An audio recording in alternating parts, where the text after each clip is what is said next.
What does the Mississippi River mean to New Orleans? Mississippi River means everything to New Orleans. So, you know, I think without the river, New Orleans doesn't exist. So, you know, without the river, we'd never be as important as we are to the, you know, national economy, you know, if not the global economy. Okay. What does it mean to you to be working on the river?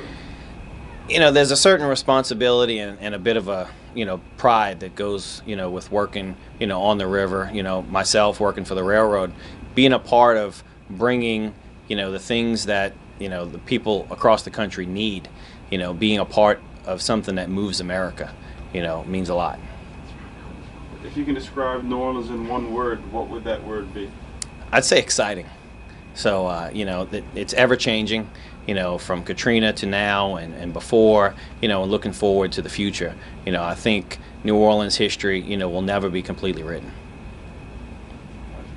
And if you would imagine New Orleans after 100 years, what would it be like? I think a lot the same as it is now. You know, as technology moves, you know, I think we'll see a much faster city, you know, but I think we'll always, you know, have that special way to lag behind a little bit and still take the time to recognize the important things. So I think, you know, it'll always be deeply rooted in its history. I think, although it may be a little more fast-paced, I think you'll see a lot of what you've seen over the past hundreds of years that continues to repeat itself. You know, I think you'll just see a lot more of it. What's the craziest thing you've ever seen while you were working on the river? Oh, I mean, there's been, you know, a number of incidents that's happened over the years. You know, I think one of the biggest has been, you know, the new alignment of the railroad, you know, and the port, you know, has been, you know, pretty exciting, you know, pretty fast-paced. And, you know, the railroad, just like the port, has been here for over 100 years. And, you know, I think our best days are ahead of us.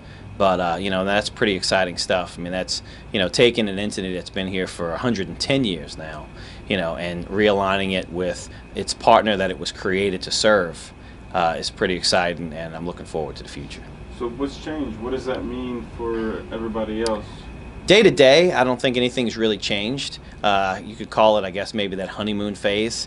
You know, we're still learning about one another. So I think you will see changes for the good in the future.